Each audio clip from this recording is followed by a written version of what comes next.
Hello viewers, welcome to my Nupur's kitchen. আজকে আমি তোমাদের একটি নতুন ধরনের রান্না নিয়ে চলে এসেছি। তো তোমাদের এখানে আমি দেখিয়ে দিচ্ছি। এখানে বেগুন ভেজে নিয়েছি টুকরো করে কাটা, আর তার সঙ্গে এখানে আমি বড়ি নিয়েছি, আর এখানে নিয়েছি তেঁতুলের কাত, আর এখানে আমি তার সঙ্গে ধনেপাতা কয়েকটা নিয়েছি। আর ফোড়নের জন্য আমি এখানে গোটা শুকনো লঙ্কা আর সাদা কালো সর্ষে, তোমরা এখানে কালো সর্ষেও ইউজ করতে পারো। তো আমি দুরকম সর্ষে দিয়েই দেখাচ্ছি।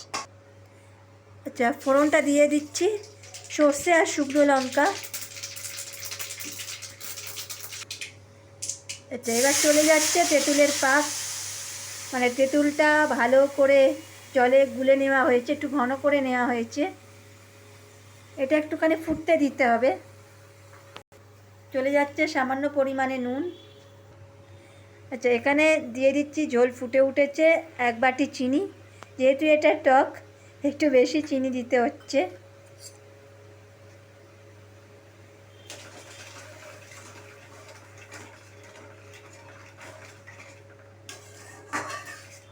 এবারে ঝোলটা ফুটে আসা পর্যন্ত একটু অপেক্ষা করতে হবে। আচ্ছা, এখানে তোমাদেরকে বলে রাখি, এখানে বেগুনটা একদম ছোট্ট ছোট্ট করে ভেজে নিতে হবে, আর তার সঙ্গে বড়িটা খুব ব্রাউন না করলেও হালকা ভেজে তুলে নিতে হবে, আর ধনেপাতাটা নাওয়ার আগে দিতে হবে। আচ্ছা, দেখতেই পাচ্ছেন আপনারা, ঝোলটা ফুটে উঠেছে।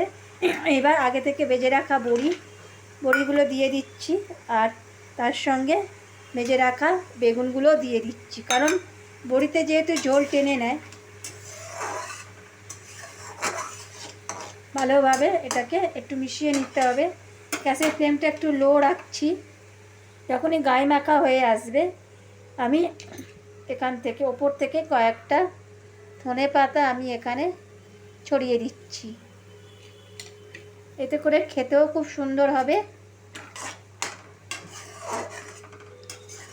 এবার একটু গায়ে মাখা ভাবটা থাকবে, তারপরে আমি গ্যাসের ফ্লেমটা বন্ধ করে দেবো। তৈরি হয়ে গেল আমার বেগুন বড়ির টক। তো এইরকমভাবেই আপনারা বাড়ির সকলকে খাওয়াবেন, বিশেষ করে যারা টক খেতে ভালোবাসে তাদের অবশ্যই দুপুরে লাঞ্চের পরে ভাত দিয়ে খেলে খুব সুন্দর লাগবে। তো আমার চ্যানেলটি অবশ্যই সাবস্ক্রাইব করবেন, যারা ফেসবুক থেকে দেখছেন তারা পেজটি অবশ্যই ফলো করে দেবেন। ধন্যবাদ, ভালো থাকবেন।